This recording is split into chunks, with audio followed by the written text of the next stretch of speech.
Welcome back, Leominsterites. I am your state representative, Natalie Higgins, and thrilled to be with the hardest working congressman in the entire country, Congressman Jim Mcgovern. We are incredibly lucky in Leominster to have Congressman Jim Mcgovern representing us in Congress. Congressman, thank you for joining us on this month's episode. Well, I'm happy to be with you. So it is a busy time of year for both of us, and it seems like every day things are changing. I wanted to know kind of how are you doing, and what should Leominster residents be paying attention to right now at the federal level? Well, first of all, I'm doing fine, and I hope you're doing okay, and I hope all of our viewers are doing okay as well. You know, look, this is a challenging time for our country and for our communities. I mean, we're dealing with global inflation, high gas prices. You know, we're dealing with the war in Ukraine and continued political polarization here at home. And so, you know, people, you know, who are watching the news sometimes feel overwhelmed and exhausted by all that's going on. You know, I've been doing in-person community meetings again. This is the first time since COVID. And we've done 7 so far, and the good news is the turnouts have been really big. But people, you know, people have a lot on their mind, and our job. I mean, you at the state level, me at the federal level, working together with our local officials, is to try to, you know, make sure that, you know, we're fighting for the interests of our constituents and trying to do all we can to make sure that state and federal money, you know, lands in our communities and helps lift people up. Yeah, can we talk a little bit about that? Because we're still, despite all of the challenges that are ongoing in our economy and how it's impacting folks on the ground, we're still trying to implement this ARPA funding across the Commonwealth and in communities like Leominster. And thanks to your partnership, we've been able to get some really vital resources just targeted to our schools, to the Monoostoc Brook. But we still have a lot of money that needs to be invested. Right. Well, and I should also say that, you know, one of the things that I insisted on when the ARPA was moving its way through Congress is we had Mitch McConnell over in the Senate wanted to make sure that none of the ARPA money went directly to cities or towns.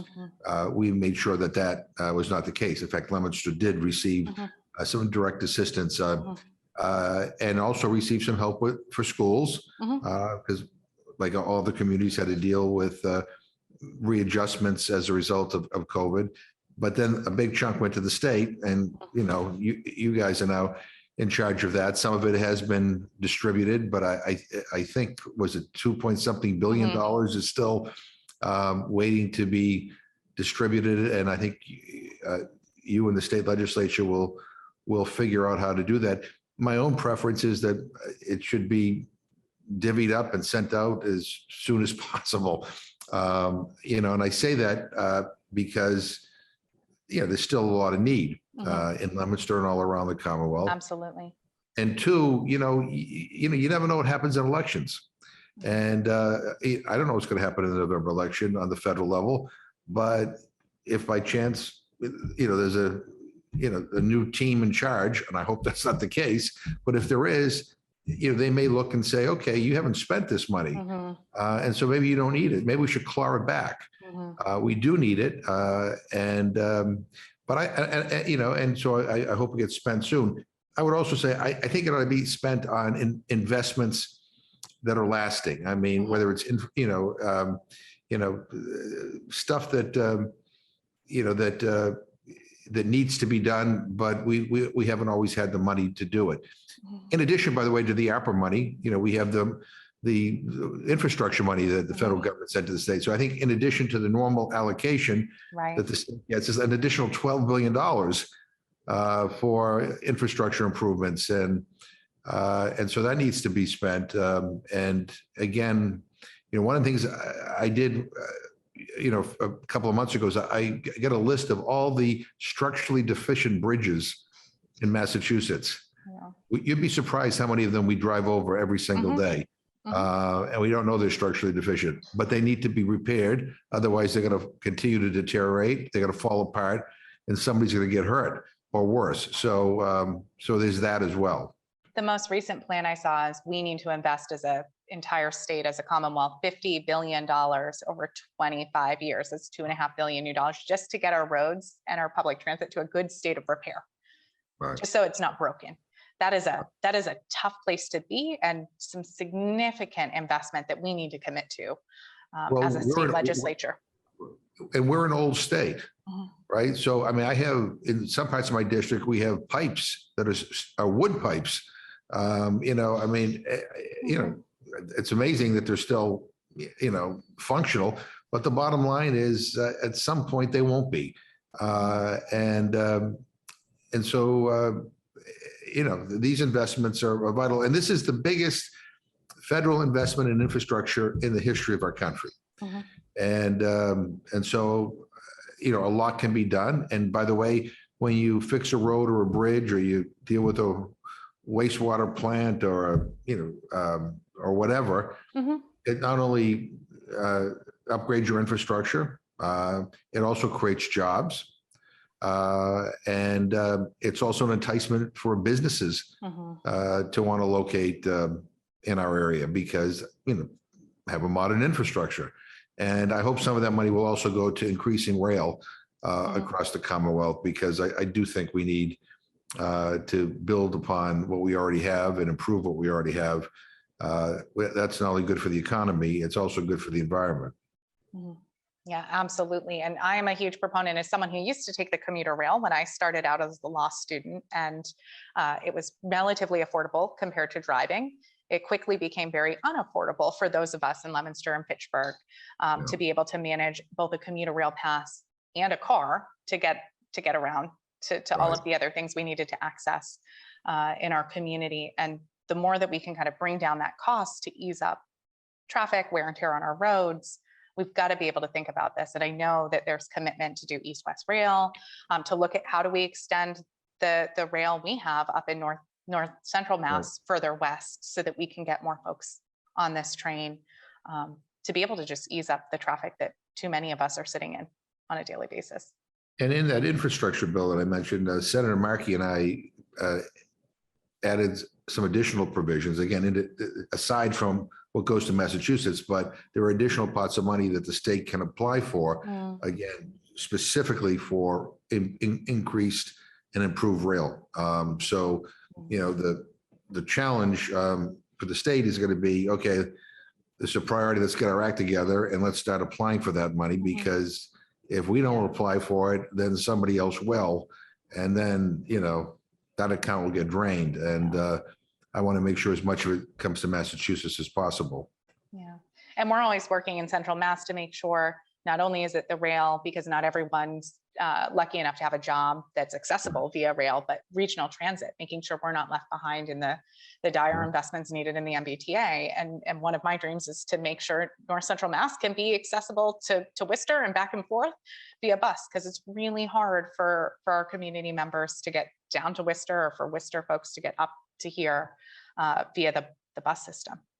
No, and it's not just unique to, you know, you know, central Massachusetts. It's a problem in Western Massachusetts too. My district goes all the way to Western Massachusetts, and you know, we needed to invest in a public transportation system that works for everybody, and whether that's rail or buses or what have you. I mean, people needed to get to work. They needed to get to doctor's appointments. You know, they needed to get food.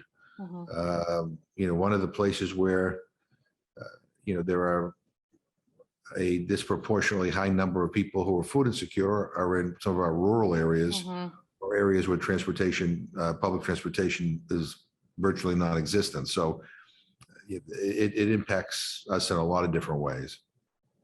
And one of the things that I know is near and dear to your heart, and we just had a senior coffee hour this morning where our food assistance program, our SNAP benefits came up, and we have a group of seniors who have been working in their building to sign each other up for SNAP benefits, because even if folks are qualifying for just that minimum $15, there's the $40 of HIP benefits, and they've been able to kind of say, like, let's go and take advantage of the farmers market. We have an amazing organization called Growing Places that you are very familiar with, that actually brings those HIP produce straight to folks' doors. so they don't have to worry about how do they get from their apartment to a supplier that they can use those HIP dollars at. And they're even going one step further, making sure that sometimes hard to cut produce like squash is pre-prepped for our folks who might have a harder time figuring out how to use a butternut squash if it doesn't come to them somewhat prepared. We need to do a better job overall with our food system and in combating food insecurity and nutrition insecurity. And we need to better connect the dots. It's not just about handing or getting somebody food, right? It's making sure it's good food, making sure it's food that's not going to add to health challenges down the road. And so food is a necessity to sustain ourselves, but food is also medicine. And we haven't done a very good job in this country of kind of looking at this holistically. And our system is not set up there. But here in Congress, if you want to talk about SNAP, it's the Agriculture Committee. If you want to talk about school feeding, well, that's the Education Committee. But if you want to talk about food as medicine, that's the Energy and Commerce Committee. And if Agriculture does a hearing on food as medicine, then the Energy and Commerce Committee gets upset. Everybody has their little kind of, fiefdoms and their own lanes. So we've asked the White House to do this White House conference on nutrition, health, and hunger to look at this holistically.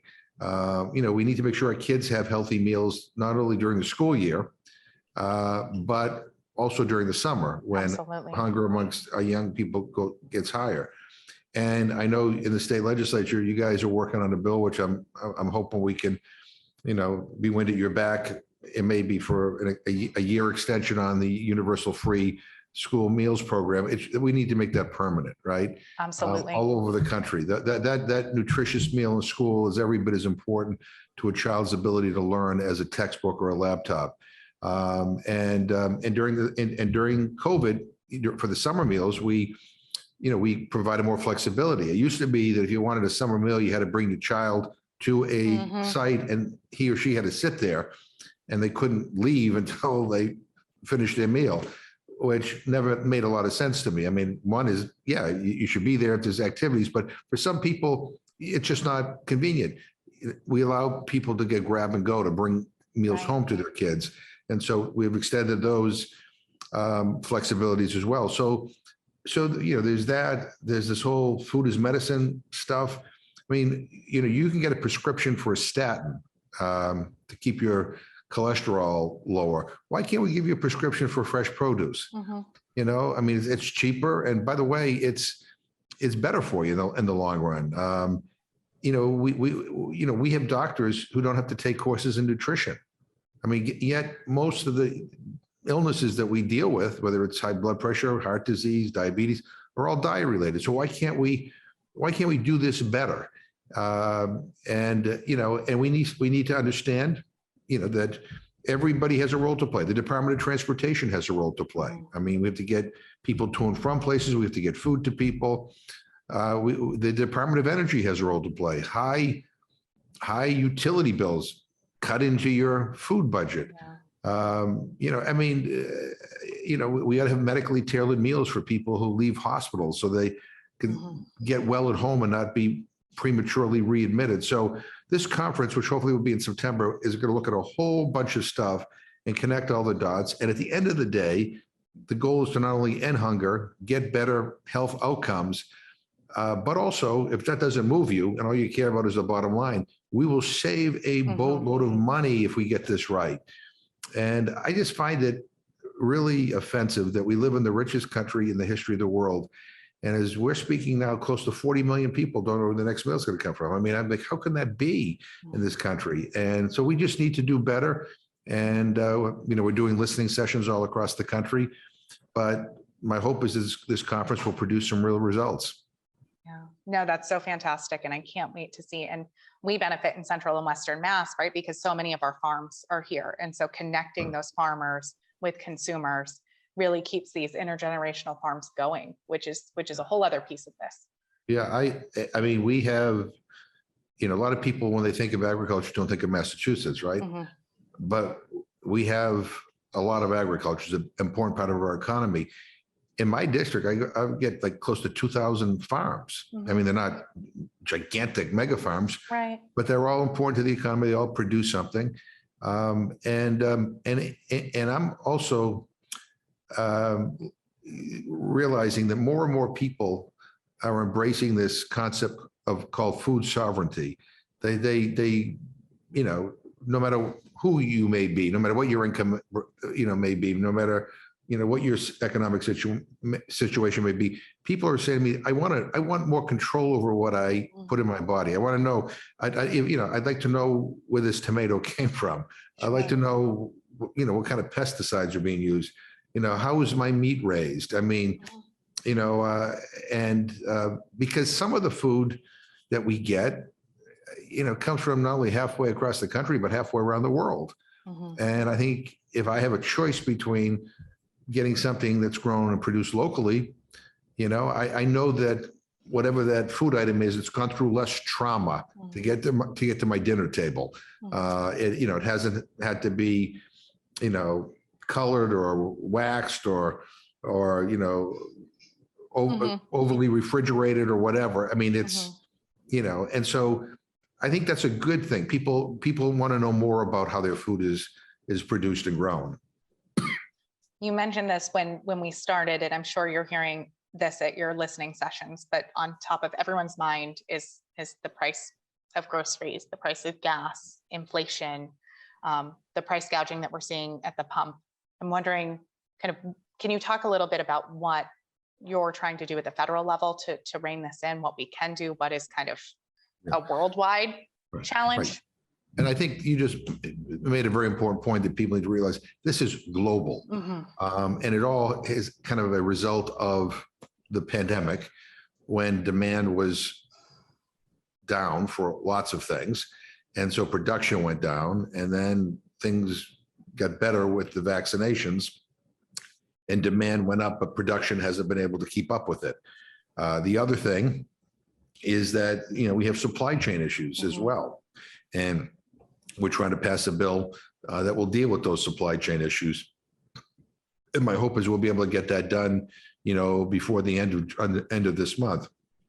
And but on gas prices, you know, what is really frustrating, again, these prices are determined globally because it's a global market, is that that the oil companies are really not even producing, you know, what they can produce very easily with the existing infrastructure they have that will get us to the pre-pandemic levels. So here in the United States, you know, the oil companies are not, you know, they still have, I mean, people say, oh, we give them this and give them that. Well, they have thousands of licenses to drill places as they want. But that's not even the issue. The issue is they're not even utilizing the capacity they have. And why not? And all you have to do is read some of the news stories on their shareholders meetings. They're very honest to shareholders meetings. Look, we can produce less, have less overhead, and make more by charging more.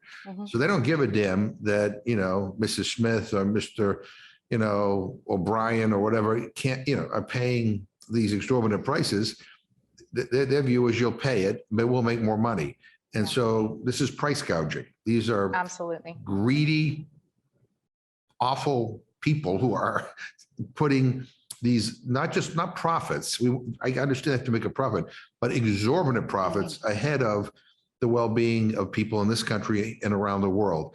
And so we passed the bill to kind of go after price gouging here in the House.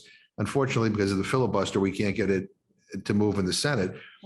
And people say, well, why won't they? You know, why won't people move it? I said, all you need to do is Google, like, you know, contributions from big oil companies to politicians. You know, follow the money. These people are buying off politicians so they won't do anything, and it's really quite obnoxious. But gas prices have gone down a little bit in the last week, and let's hope they continue to go down. But you know, during some of these town meetings, I have, you know, people are, oh, they want to, you know, the kind of, everything's so polarized. So it's all Joe Biden's fault. And I'm always amazed at how many of these people who say that are willing to give these oil companies a pass. Like as if they really care about you, as if they're on your side. I mean, come on, and it's there. It's being reported about their greed. Yeah. So enough of this, right? I mean, let's hold them accountable.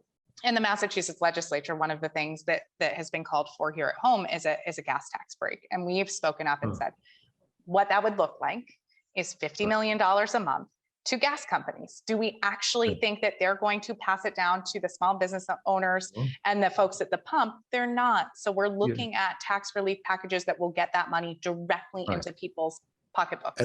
And I've said to, I mean, people have suggested that here in Washington too. So that money, you do a gas tax holiday, that money comes away from your infrastructure budget. But okay, I'm willing to vote for it if I could be guaranteed that those savings would be passed on to consumers. But we can't get that guarantee. And so if you can't get that guarantee, the oil company executives would just pocket it.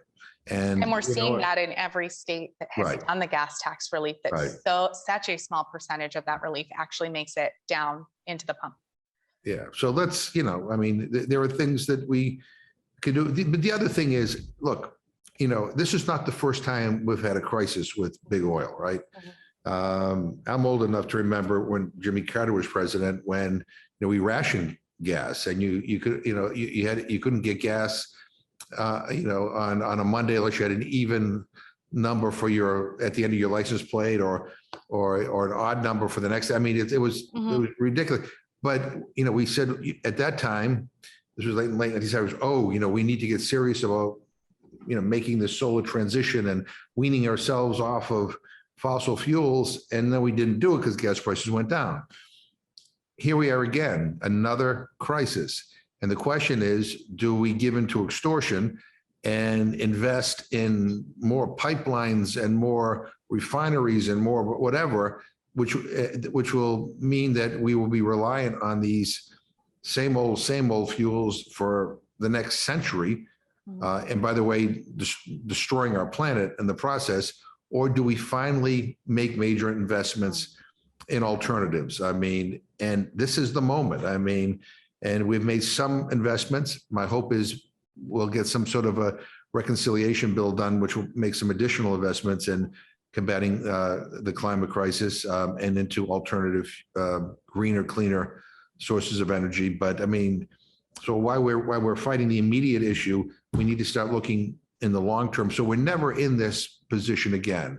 I mean, I look at it. I like President Biden. I'm really uneasy about the fact that he's going to Saudi Arabia. One of the most ruthless, brutal, governments in the world.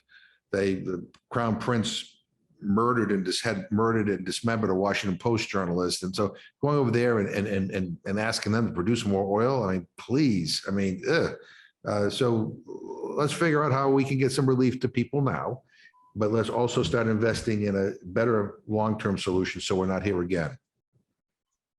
Congressman McGovern, our 30 minutes went by so fast. Oh my goodness. Because there's so much going on, but we're looking forward to seeing you in Leominster all summer. We're so glad.